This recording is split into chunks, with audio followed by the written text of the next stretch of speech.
Esta es la segunda parte de nuestra clase de histofisiología del sistema reproductor femenino. Vamos a ver algunas consideraciones funcionales. Como ya conocemos, a nivel del hipotálamo se secretan hormonas liberadoras de gonadotrofina, que son las que van a actuar sobre la adenohipófisis y van a actuar sobre las células correspondientes para la secreción de hormona folículo estimulante, que estimula la secreción de estrógeno y el desarrollo folicular desde el folículo secundario en adelante, y la hormona luteinizante, que estimula la secreción de estrógeno y progesterona, además de promover la maduración final del folículo ovárico, la ovulación y la formación del cuerpo lúteo. No nos tenemos que olvidar que el inicio del desarrollo de un folículo primordial para comenzar su crecimiento es independiente de las gonadotrofinas. Las niñas nacen al nacer, como estuvimos diciendo anteriormente, con 800.000 folículos, ¿verdad? 600, 800.000 folículos primordiales. Y durante toda su infancia, su pubertad y su edad fértil tiene lugar un inicio constante de desarrollo de sus folículos primordiales, independiente de hormonas, hasta el folículo secundario. La evolución del folículo y el crecimiento del folículo es independiente de hormonas. En consecuencia, incluso en la infancia nosotros podemos tener en un ovario folículos primordiales, folículos primarios, folículos secundarios, pero ellos nunca llegarán a madurar, todos desaparecerán por atresia. Recién desde la etapa del folículo secundario, el mismo es sensible a las hormonas folículo estimulante y luteinizante, dado que sus células van a desarrollar receptores hormonales y eso empieza a aparecer en la pubertad. Durante cada ciclo menstrual, el ovario atraviesa por cambios cíclicos que comprenden dos fases, una fase folicular, que es la primera mitad del ciclo hasta la ovulación, y una fase luteínica, segunda mitad del ciclo. Las características de los folículos en estas fases ya estuvimos viendo en detalle en nuestra clase anterior. Acá nosotros tenemos un dibujito esquemático que nos muestra la síntesis de esteroides en un folículo ovárico. Para esa síntesis se necesitan dos células, la célula de la granulosa y la célula de la teca interna. La de la granulosa está pintada de amarillo y la célula de la teca interna está pintada de color celeste. En el día 1 del ciclo ovárico, o sea, el primer día de la menstruación, las células de la granulosa empiezan a desarrollar receptores para la FSH. Estamos viendo ahí el receptor, ¿verdad? Y también las células de la granulosa y de la teca desarrollan receptores para LH. La célula de la teca interna no tiene receptores para FSH. Entonces, ¿qué es lo que pasa? Viene el colesterol de la sangre. ¿Y dónde entra el colesterol? Va a entrar en la célula de la teca interna. ¿Por qué? ¿Por qué? Porque estas son células que tienen vascularización. En cambio, las células de la granulosa no tienen vascularización. ¿Se acuerdan? Era avascular la capa granulosa. Entonces, ese colesterol que figura ahí en el citoplasma de la célula de la granulosa, ¿de dónde va a venir? Va a ser un colesterol que se va a producir internamente en la célula a partir del acetato. Entonces, por estímulo de la FSH, el colesterol se va a transformar en progesterona y hasta ahí llega, no puede llegar más. Entonces, ¿qué hace con la progesterona? Le envía a su vecina, la célula de la teca interna. Entonces, esta célula de la teca interna tiene el mecanismo para transformar la progesterona en androstenediona, cosa que no puede hacer la célula de la granulosa. Una vez que se formó la androstenediona, es cedida de vuelta a la célula de la granulosa y ahí sí la célula de la granulosa tiene la enzima aromatasa para transformar la androstenediona en testosterona y la testosterona en estradiol, que va a ser enviada luego hacia la circulación sanguínea. En la fase folicular, las hormonas folículo estimulante y luteinizante estimulan a la célula de la granulosa para la secreción de estrógeno, que es lo que estuvimos viendo recién en la imagen de la diapositiva anterior. Ahora, 24 horas antes de la ovulación hay una subida muy importante de la LH con una inhibición de los receptores de LH. Y en ese momento va a culminar la primera división meiótica del ovocito primario, formando el ovocito secundario y el primer cuerpo polar. El núcleo del ovocito secundario continúa la meiosis, pero se va a detener en la metafase de la segunda división meiótica. El mismo ovocito sintetiza un complejo proteico llamado factor citostático que le va a ayudar a parar en esa fase de la meiosis. Esta segunda división meiótica, como ustedes bien saben, solo se va a completar si ocurre fertilización. Después tenemos la fase luteínica, ¿verdad? Del folículo que se forma, donde se formaba el cuerpo lúteo, ¿se acuerdan que vimos en la clase anterior? Y ese cuerpo lúteo secreta estrógeno y gran cantidad de progesterona. Y la LH tiene a su cargo el desarrollo y mantenimiento de ese cuerpo lúteo, ¿verdad? Que puede ser un cuerpo lúteo del embarazo, puede ser un cuerpo lúteo de la menstruación. A la derecha nosotros estamos viendo un dibujo esquemático muy interesante que nos muestra la relación que existe entre las hormonas hipofisarias, el ovario, la concentración de cierto tipo de hormonas en la sangre y los cambios que estas últimas ejercen sobre la mucosa endometrial. En primer lugar, arriba, en el rectángulo de arriba, nosotros tenemos la secreción de las hormonas folículo estimulante y luteinizante, que como vimos van a hacer que el folículo crezca y que al final se produzca la ovulación y por último se forme el cuerpo lúteo. ¿Ok? Esas hormonas folículo estimulante y luteinizante. Muy bien. En esa fase folicular o primera fase que tenemos en el ciclo ovárico, iba a haber estrógeno, ¿verdad? Ese estrógeno, las células producen estrógeno y ese estrógeno se va a ir a la sangre. Y en la fase lútea, en la segunda fase ovárica, vamos a tener el cuerpo lúteo que va a secretar progesterona, también estrógeno, pero sobre todo progesterona, que también va a ir a la sangre. Muy bien. El estrógeno, ¿qué va a hacer el estrógeno? Ahí tenemos un rectángulo donde nos muestra una suba del estrógeno en la primera fase del ciclo y una suba de la progesterona con descenso del estrógeno en la segunda fase del ciclo. Muy bien. ¿Cómo van a actuar? El estrógeno, ¿cómo va a actuar? ¿Y sobre quién? Va a actuar sobre el endometrio. Ahí en el rectángulo de abajo tenemos la mucosa endometrial con sus fases. La fase menstrual, la fase proliferativa y la fase secretora. Va a actuar para que luego de la menstruación empiece a proliferar ese endometrio. Entonces vamos a tener la fase proliferativa. Y luego, cuando empiece a aumentar la progesterona y baje el estrógeno, esa mucosa que era proliferativa se va a volver secretora, va a entrar en la fase secretoria, preparándose por si nosotros tenemos una fertilización del óvulo y ese producto de fertilización tiene que implantarse. Para implantarse necesita un endometrio secretorio. Si no hay implantación, ese endometrio secretorio luego va a morir y va a convertirse en un endometrio menstrual y de vuelta todo el ciclo comienza. Bueno, ahora que terminamos algunas consideraciones funcionales, vamos a ver las características del útero, que es un órgano hueco en forma de pera que está localizado en la pelvis, entre la vejiga por delante y el recto por detrás. Pesa 30 a 40 gramos y mide 7,5 centímetros de largo por 5 centímetros de ancho en su parte superior, que es la más ancha, y 2,5 centímetros de espesor.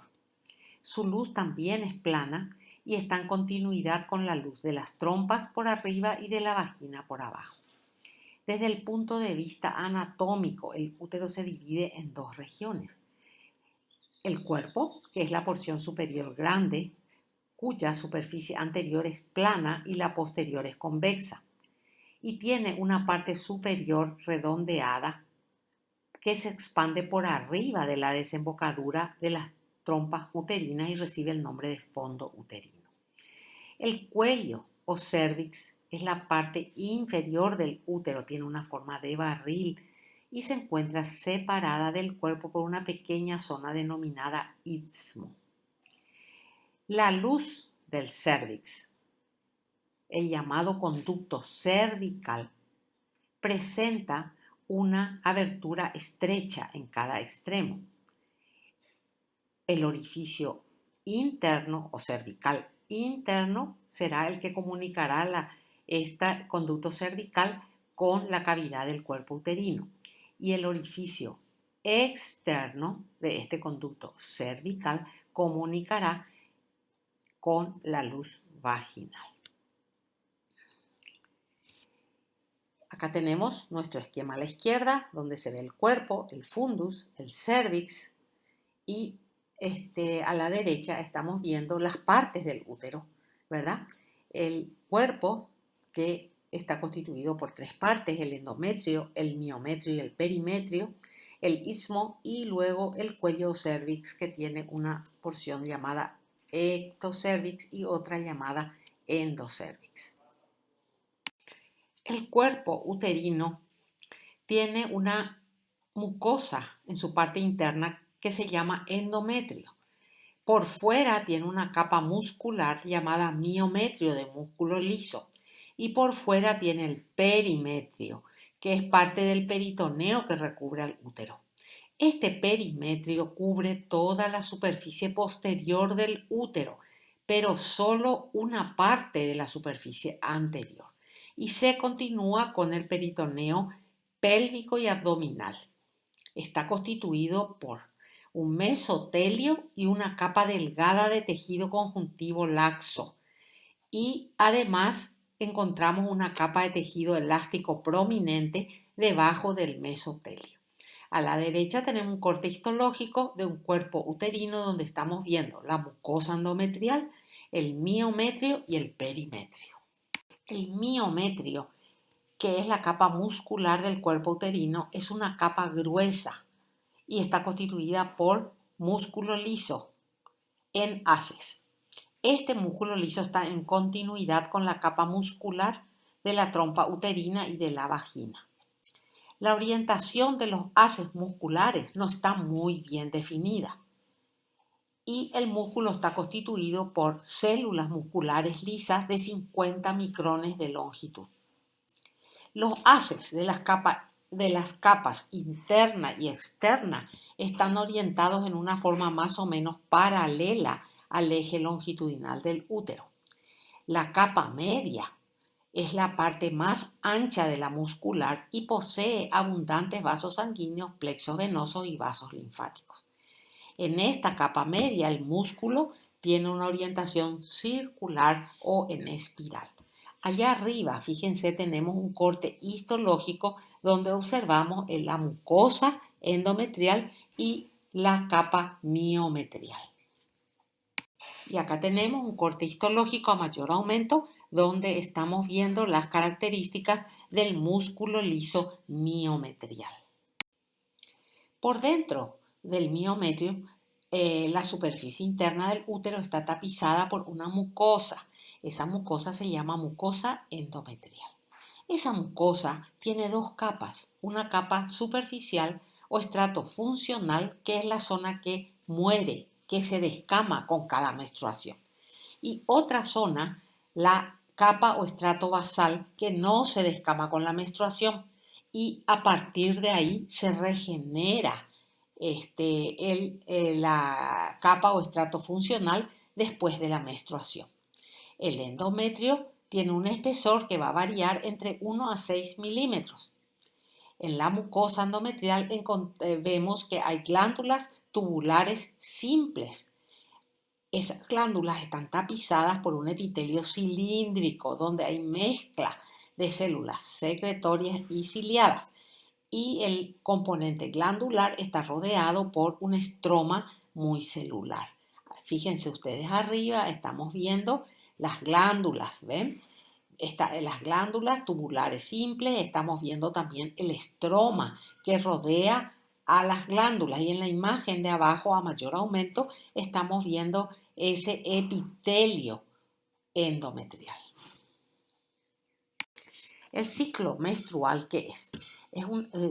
Consiste en una serie de cambios regulares que ocurren en el sistema reproductor femenino, los cuales van a hacer posible el embarazo o la menstruación en caso de que no ocurra embarazo. El ciclo menstrual comienza el día que aparece la menstruación y dura entre 28 y 30 días. Acá abajo tenemos dos esquemitas, fíjense, el esquema de arriba nos está mostrando una secreción de estrógeno y niveles de estrógeno y progesterona secretados por el ovario. Y fíjense que abajo hay unos días marcados, esos serían los días del ciclo menstrual, ¿verdad? Vamos a ver que la primera mitad del ciclo se caracteriza por una secreción estrogénica y la segunda mitad del ciclo después de la ovulación se caracteriza por un aumento de la secreción, sobre todo de la progesterona. Y fijémonos en la imagen de abajo. La imagen de abajo me está mostrando una mucosa endometrial, ¿ven? Entonces, esa mucosa endometrial pasa por varias fases. La primera fase es la fase menstrual. Después hay una proliferación del endometrio. Entonces, eso se llama fase proliferativa. Y después hay una fase secretoria, después de la ovulación, ¿verdad? Esas son las fases que pasa el endometrio por influencia de esas hormonas que estamos viendo en la imagen de arriba. O sea, el estrógeno hace que ocurran los cambios proliferativos del endometrio y la progesterona hace que ocurran los cambios secretorios del endometrio. Para entender los cambios cíclicos endometriales en respuesta a las hormonas, también tenemos que conocer la irrigación sanguínea arterial. Acá tenemos un lindo esquemita donde nos muestra, fíjense, abajo el miometrio y arriba el endometrio. Y ese endometrio está dividido en dos secciones, en dos áreas. Una zona apical que es el estrato funcional y una zona basal que es el estrato basal. Fíjense ustedes que la arteria uterina emite unas 6 a 10 arterias arcuatas que se anastomosan en el miometrio. Y estas arcuatas dan unas arterias llamadas arterias radiales. Estas arterias radiales van a ingresar ya al estrato basal del endometrio, ¿ven? Donde van a originar pequeñas arterias rectas que irrigan esta región. La rama principal de la radial se va a ir hacia arriba y una vez que está subiendo hacia arriba va a ir enrollándose y se va a transformar en la arteria espiral. Las arterias espirales emiten muchas arteriolas que con frecuencia se anastomosan y forman un lecho capilar extenso. Este lecho capilar va a incluir segmentos dilatados de paredes delgadas que se denominan lagunas, que estamos viendo en la parte superior de la imagen. Las lagunas también pueden formar parte del sistema venoso que drena el endometrio. Las arterias rectas y la porción proximal de las arterias en espiral no se van a modificar durante el ciclo menstrual, o sea, se van a quedar intactas. En cambio, la porción distal de las arterias en espiral, bajo la influencia de los estrógenos y la progesterona, van a sufrir una degeneración y posteriormente una regeneración con cada ciclo menstrual. Estamos viendo también a la izquierda de nuestra imagen la glándula. Fíjense ustedes qué parte de la glándula va a ser eliminada en cada ciclo menstrual y va a ser la parte que está en el estrato funcional. La parte que está en el estrato basal no va a sufrir necrosis y a partir de ella la parte glandular del endometrio se va a regenerar nuevamente después de cada menstruación. Y ahora vamos a pasar a ver los cambios que ocurren en un endometrio durante el ciclo menstrual. Arriba tenemos una imagen esquemática que nos está mostrando que después de la menstruación el endometrio empieza a crecer y eso se llama fase proliferativa que dura más o menos 11 días. Ahí viene la ovulación y entonces empieza la fase secretora que dura aproximadamente 12 a 13 días. Y por último, si no hay embarazo, viene la fase menstrual que dura 5 días. La fase proliferativa o folicular del endometrio está regulada por estrógenos y se caracteriza por la proliferación de células epiteliales, estromales y endoteliales de la capa basal. Esto se produce porque hay que restituir la capa funcional del endometrio que se eliminó durante la menstruación previa. Esta mucosa empieza teniendo nada más que 1 milímetro de espesor y puede llegar a los 3 milímetros antes de la ovulación. A la derecha nosotros tenemos una imagen histológica que nos muestra un endometrio proliferativo. Fíjense ustedes que está constituido por glándulas redondeadas más bien pequeñas de luces regulares y cuyo epitelio es cilíndrico pseudoestratificado y en el cual se hallan muchas mitosis. Entre estas glándulas encontramos un estroma inmaduro, muy celular, con muchos núcleos y los núcleos muy juntos unos con otros. Hay un crecimiento estromal, glandular y vascular que es sincrónico. Acá nosotros podemos ver dos imágenes de endometrios de tipo proliferativo con glándulas redondeadas o algunas, según el corte, tienen aspecto tubular alargado y cuyo epitelio es cilíndrico pseudoestratificado con mitosis. El estroma que hay entre las glándulas sigue siendo inmaduro en estas imágenes con muchos núcleos apiñados. Hasta el día 10 del ciclo, las glándulas son rectas tubulares y el estroma va a ser inmaduro. Y acá nosotros tenemos una imagen bien de cerca donde podemos apreciar las características de las glándulas proliferativas y el estroma proliferativo de carácter inmaduro. Luego que ocurre la ovulación, entonces el endometrio pasa a una fase llamada secretora, que está regulada por la progesterona. En ese momento el endometrio puede llegar a tener 5 a 6 milímetros de espesor. Las glándulas tienen un aspecto de tirabuzón, tienen secreción citoplasmática mucoide, hay pocas mitosis en el epitelio y hay un aumento de la vasculatura. Ahora vamos a ir viendo los cambios secretorios día a día hasta la menstruación. En el día 16 del ciclo, las glándulas endometriales se vuelven tortuosas, como estamos viendo en la imagen de la derecha, y el 50% de ellas tienen vacuolas debajo de su núcleo, o sea, vacuolas basales, con un aspecto así de teclado de piano. En la imagen de la izquierda, las flechas negras nos están mostrando esas vacuolas subnucleares. En el día 17 del ciclo, el 100% de las glándulas tiene estas vacuolas subnucleares. El día 18, las vacuolas están en situación subnuclear y supranuclear. En el día 19, toda la secreción está en la zona apical de la célula y los núcleos retornan a la base. Además de estos cambios en las glándulas, en el estroma empieza a aparecer edema que va separando las células. Entre los días 20 y 22 del ciclo, esa secreción que estaban en las células se vacía en la luz glandular y los bordes superiores apicales se encuentran irregulares, desflecados y fragmentados. Las glándulas están bastante tortuosas. y hay un máximo edema en el estroma. Esto es lo que estamos viendo en estas imágenes de la derecha. En el día 23 del ciclo, las arteriolas se vuelven muy prominentes. Hay un redondeamiento y aumento de tamaño de las células del estroma que rodean a las arteriolas. La flecha amarilla me está mostrando una arteriola rodeada por esas células. En el día 24, las glándulas endometriales presentan su máxima tortuosidad y aspecto cerrado.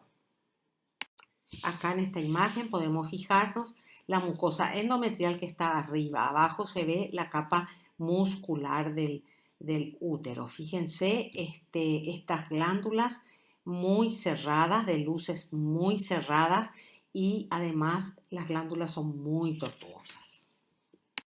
Entre los días 25 y 26 hay un cambio en el estroma. Las células se desidualizan y se transforman en las llamadas células desiduales. Algunas están señaladas con nuestra flecha verde. Son células grandes que tienen un citoplasma claro y dentro de su citoplasma hay abundante cantidad de glucógeno. Estas células desiduales van a proveer un medio favorable para la nutrición del embrión si es que hay embarazo. Además, crean una capa especializada que facilita la separación de la placenta de la pared uterina, siempre haciendo la salvedad de que haya fertilización del óvulo. Y acá tenemos una imagen donde vemos a las células desiduales.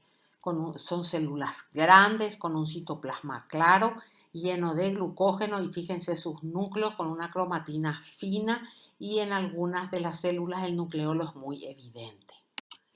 Luego, si no hay embarazo, pasamos a la fase menstrual. Esta fase está causada por una disminución en la secreción ovárica del estrógeno y la progesterona. Hay cambios de irrigación en la capa funcional endometrial. Hay una contracción vascular con isquemia y muerte del estrato funcional, como les estuve explicando cuando vimos la irrigación arterial del endometrio. Y eso produce una destrucción del epitelio y, por supuesto, ruptura de los vasos sanguíneos.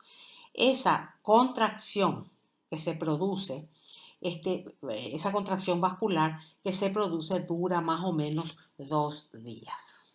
A la derecha nosotros tenemos parte del estroma endometrial disgregado con sangre. Cuando las arterias en espiral se ocluyen, empieza a fluir sangre solo hacia el estrato basal. El periodo de flujo menstrual dura alrededor de 5 días con una pérdida en promedio entre 35 y 50 mililitros de sangre. El flujo menstrual está constituido por sangre, extremos desgarrados de glándulas, de vasos arteriales, de vasos venosos y estroma endometrial. La coagulación de la sangre está inhibida durante el periodo de flujo menstrual. A la derecha nosotros estamos viendo un endometrio menstrual que se encuentra disgregado, donde se ven glándulas esparcidas, muchas de ellas rotas, estroma, abundante cantidad de sangre y también edema. Y ahora pasemos a ver las características del cuello uterino. Fíjense que el cuello uterino tiene un canal en el medio que se llama canal endocervical, que tiene un orificio interno que le comunica con la cavidad del cuerpo y un orificio externo que le comunica con la vagina. El cuello uterino entonces es la porción inferior angosta del útero y está constituido por el ectocervix, el endocervix y un estroma, donde se encuentran glándulas endocervicales y otros tejidos. Tiene 2 tipos de epitelio. Un epitelio plano estratificado que corresponde al ectocervix, señalado con la flecha amarilla en nuestra imagen de abajo a la izquierda, y el endocervix tapizado por un epitelio cilíndrico simple musíparo, señalado en nuestra imagen de abajo a la izquierda con una flecha de color verde. En la imagen de la derecha estamos viendo nosotros el cuello uterino. Estamos viendo la parte ectocervical ¿verdad? Con el epitelio plano estratificado y más arriba donde dice conducto cervical vemos que el mismo está tapizado por el epitelio cilíndrico simple musíparo.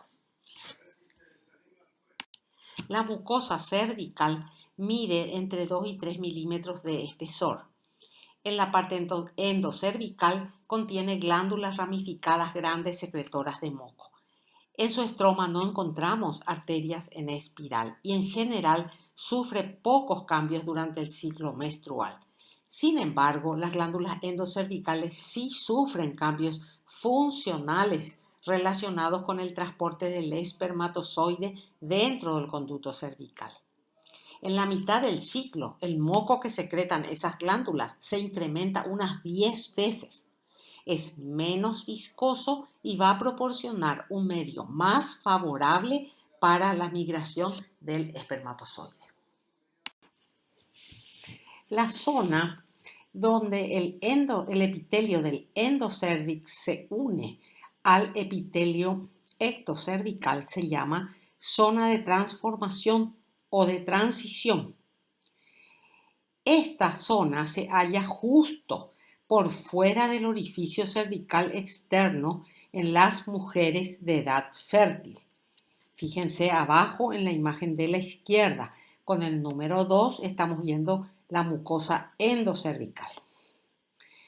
Donde termina abajo la mucosa endocervical está la mucosa ectocervical y entre ambas está la zona de transición marcada con la flecha de color verde. Fíjense que esa zona de transición está por fuera del orificio cervical externo que ahí está marcado con las flechas y el número 4. En cambio, antes de la pubertad y después de la menopausia, esa zona de transformación o de transición se encuentra dentro del conducto cervical, que es lo que estamos viendo en la imagen de la derecha. Estamos viendo la zona de transición marcada con la flecha verde por dentro del orificio cervical externo que está marcado con la flecha roja y el número 3. La zona de transición está enmarcada en este corte de cuello uterino en negro y ahí se ve arriba el epitelio plano estratificado, ectocervical y abajo el epitelio columnar cilíndrico simple musíparo del endocervix. El ectocervix, como dijimos, es un epitelio plano estratificado con células ricas en glucógeno. Acá tenemos dos imágenes de ectocervix. Es fino, con solamente células basales y algunas capas de parabasales en los cuellos de la premenarquia y la menopausia. En cambio, en la edad fértil tiene muchas capas que podrían variar entre 12 y 18.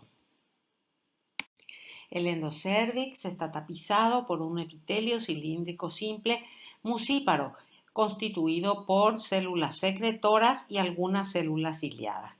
Las células secretoras sufren algunas modificaciones cíclicas hormonales, sobre todo en la calidad del moco que secretan. ¿Qué es la metaplasia escamosa endocervical? Es un cambio reversible del epitelio endocervical por uno escamoso. O sea, en vez de ser un epitelio cilíndrico simple musíparo, se transforma en un epitelio plano estratificado no queratinizado como el del exocervix. Fijémonos en nuestro dibujo de arriba a la derecha. Tenemos un cuello de una mujer en edad fértil. La zona de transición o el límite escamo-columnar está por fuera del orificio cervical externo, ¿verdad? Entonces, esa mucosa endocervical que está por fuera del orificio cervical inferior está mirando a la vagina y está expuesto ese epitelio al pH ácido de la vagina. Entonces, ese pH va a estimular a las células madre basales del epitelio cilíndrico para que al dividirse no produzcan más células cilíndricas, sino que produzcan células planas para conformar un epitelio plano estratificado metaplásico. En la imagen de abajo estamos viendo una histología. Eso es un endocervix. ¿Por qué es un endocervix? Porque ahí estoy viendo las glándulas endocervicales con su epitelio cilíndrico simple musíparo. Sin embargo, en la superficie hay epitelio plano estratificado. Ahí debería haber epitelio cilíndrico simple musíparo. Sin embargo, ahí hay epitelio plano estratificado no queratinizado. Ese epitelio es un epitelio metaplásico. ¿Y qué va a hacer este epitelio? Va a obstruir los orificios de salida de las glándulas, ¿ok? Y las glándulas van a seguir produciendo moco, pero no van a poder eliminar ese moco. Entonces se van a ir dilatando, dilatando y van a llegar a la formación de los llamados quistes de Nabot. Analicemos estos dos cortes histológicos de cuello uterino. La imagen que está hacia la izquierda, vamos a ver primero. Fíjense, arriba a la izquierda vemos el epitelio ectocervical, ¿ven? Ese epitelio plano estratificado.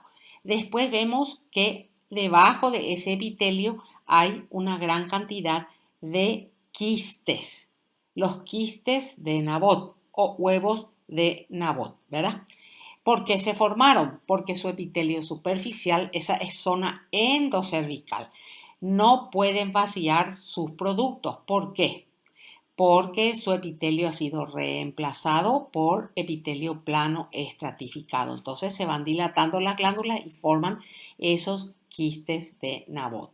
Después vemos más hacia la derecha y bajando, vemos la mucosa endocervical sin quistes de Nabot y las glándulas cervicales, endocervicales. También estamos viendo el estroma cervical. En la imagen de la derecha estamos viendo una zona del cuello uterino con metaplasia. Fíjense, el epitelio superficial es plano estratificado y abajo que veo una glándula dilatada. Pasemos ahora a ver las características de la vagina, que es un tubo fibromuscular que comunica genitales internos con el medio externo. La pared de la vagina tiene una mucosa. Esa mucosa tiene un epitelio plano estratificado no queratinizado, no forma glándulas. Ahí no encontramos glándulas. En la lámina propia tenemos tejido conjuntivo que sí forma papilas. Después tenemos una capa muscular lisa que está constituida por una capa interna circular y una externa longitudinal que se va a continuar con la capa correspondiente del útero. Y por último, más hacia afuera, tenemos a la capa adventicia que tiene dos estratos. Un estrato interno constituido por tejido conjuntivo denso y un estrato externo constituido por tejido conjuntivo laxo. Y para terminar nuestra clase, vamos a ver nosotros las características de la trompa uterina. Las trompas uterinas tienen una longitud que varía entre 10 y 12 centímetros. Las partes de la misma son el infundíbulo con las fimbrias, la ampolla, el istmo y una corta porción intramural en el útero. ¿Cuáles son sus capas? De dentro para afuera tenemos la mucosa tapizada por un epitelio simple cilíndrico y con células que pueden ser ciliadas y no ciliadas. Después tiene una muscular que está constituida por dos capas, una circular interna gruesa y una longitudinal externa fina. Ambas capas, por supuesto, son de músculo liso. Y por último tiene una serosa. Allá a la derecha, a muy bajo aumento, nosotros estamos mirando un corte de trompa, donde vemos las características de su mucosa y la gruesa capa muscular. El epitelio que tapiza la mucosa es cilíndrico simple. Ahí tenemos una imagen a la derecha.